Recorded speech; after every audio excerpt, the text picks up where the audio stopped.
warahmatullahi wabarakatuh. Alhamdulillahilladzi a'ada lil mu'minina bi anna lahumul jannah. Wa ashkuru ala jami'i ni'amihi. Asyhadu an la ilaha illallah wahdahu la syarika lah wa asyhadu anna Muhammadan abduhu wa rasuluh la nabiyya ba'dah. Allahumma salli wa sallim ala sayyidina Muhammadin wa ala alihi wa ashabihi ajma'in. Amma ba'du. Sahabat-sahabat Quran yang berbahagia, pada kesempatan ini kita akan bertemu kembali dalam kajian ta'lim Pesantren Tahfidz Al-Quran Bandung. Bersama-sama kita mengaji dan mengkaji ayat-ayat Allah maupun sunnah dari Rasulullah Sallallahu Alaihi Wasallam. Sahabat Quran yang berbahagia, pada suatu hari Rasulullah Sallallahu Alaihi Wasallam memberikan nasihat kepada Sayyidina Ali Karamallahu wajhah yang pantas kita hayati, kita renungi, dan sekaligus kita amalkan supaya kita bersama-sama mendapatkan rahmat dari Allah Subhanahu wa Ta'ala. Ada 3 nasihat yang diberikan oleh Rasulullah Sallallahu Alaihi Wasallam kepada Sayyidina Ali dan untuk kita semuanya. Rasulullah Sallallahu Alaihi Wasallam bersabda, "Man an'ama alaihi fasakara, wa idza btalahu fasabara, wa idza sa'a fastaghfara, dakhala al-jannah min ayyi babin sya'a." Sahabat Quran yang berbahagia, nasihat pertama yang diberikan oleh Rasulullah Sallallahu Alaihi Wasallam kepada Sayyidina Ali yaitu bersyukur atas nikmat yang diberikan oleh Allah kepada kita semua. Apa sih syukur itu? Secara sederhana, syukur adalah kita berterima kasih atas apa yang sudah diberikan oleh Allah kepada kita dari awal, dari yang kecil maupun yang besar, dari lahir maupun batin. Imam Ibnu Taimiyah mengatakan definisi syukur yaitu asyukru yakunu bil lisan wal qalbi wal jawarih wal hamdu la yakunu illa bil lisan. Syukur adalah dijalani dengan memantapkan hati, dengan meyakini bahwasanya nikmat itu berasal dari Allah Subhanahu wa Ta'ala. Kemudian diucapkan dengan mengatakan alhamdulillah, memuji kepada Allah. Kemudian dipraktekkan untuk ketaatan kepada Allah dalam perintah-perintahnya, mentaati perintah-perintahnya. Kalau kita bayangkan betapa banyak Allah berikan nikmat kepada kita, kita sehabis tidur umpamanya, mata kita masih bisa melihat, jantung kita masih bisa berdetak, tangan kita masih bisa bergerak, maka gunakanlah setiap nikmat-nikmat itu untuk ketaatan kepada Allah. Allah berfirman, la in syakartum la azidannakum wa la in kafartum inna 'adzabi lasyadid.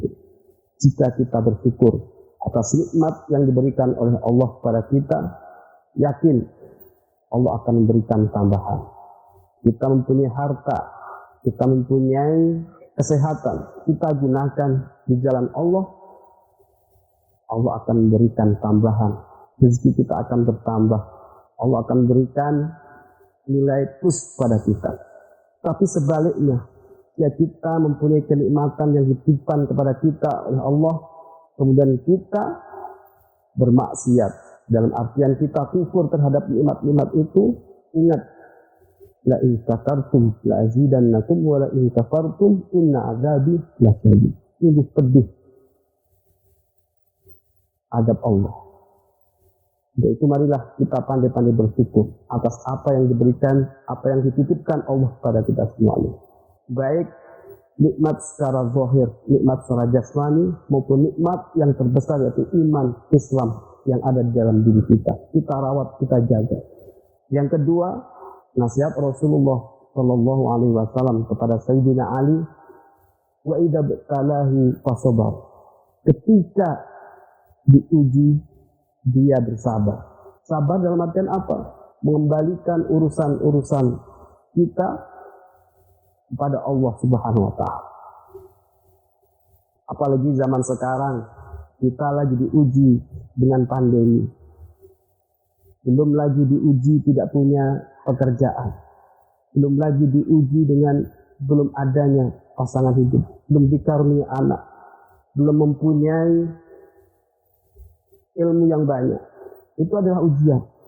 Tetapi kita mengembalikannya kepada Allah. Dan ingat, cobaan itu adalah salah satu bukti cinta Allah kepada hamba-Nya. Rasulullah SAW bersabda, "Idza ahabballahu ibadahu wabtalahu." Jika Allah senang kepada hamba-Nya, Allah akan mengujinya. Dan kadar ujian itu Allah akan menyesuaikan kadarnya sesuai dengan kemampuan hamba-hambanya. Jika dalam sebuah hadis juga disebutkan, jika Allah menyenangi seorang hamba, jika dia seorang al-anbiya, pasti ujiannya lebih besar.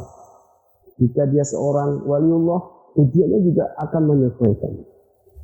Makanya kita di saat-saat seperti ini, di saat kita diuji pandemi, penyakit yang lain, wabah yang lain, marilah kita kembalikan kepada Allah. Bahwa semuanya itu berasal dari Allah. Jangan sampai lisan kita itu keluh kesah, sumpah serapah. Tapi kita mensyukuri, kita mengembalikan bahwasanya semuanya akan berlalu. Semuanya akan diberikan jalan oleh Allah Subhanahu wa Ta'ala. Yang ketiga, nasihat Rasulullah SAW kepada Sayyidina Ali, "Idza asa'a fastaghfar."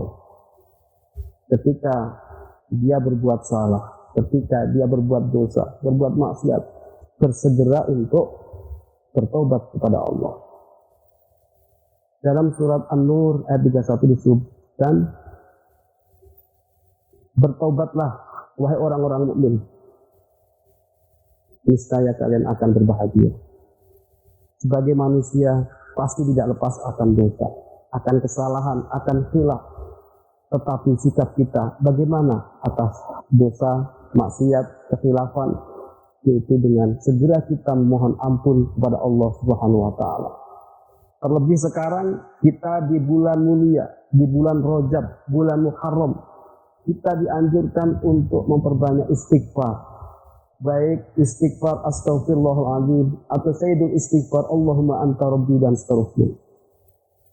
Sahabat-sahabat Quran yang berbahagia, kalau kita mempunyai rasa keimanan yang tinggi, jika kita tergores dengan sedikit noda, pasti akan cepat-cepat kembali kepada Allah. Dan Allah mencintai orang-orang yang kembali kepada Allah Subhanahu wa Ta'ala. Demikian sahabat-sahabat Quran yang berbahagia, ada tiket yang diberikan Rasulullah untuk kita bisa masuk di surga mana saja. Yang pertama adalah bersyukur atas nikmat-nikmat yang diberikan oleh Allah. Yang kemudian yang kedua, bersabar atas cobaan-cobaannya. Dan yang ketiga adalah bertobat di saat kita bersalah. Hadani Allah wa iyyakum ajma'in. Wassalamualaikum warahmatullahi wabarakatuh.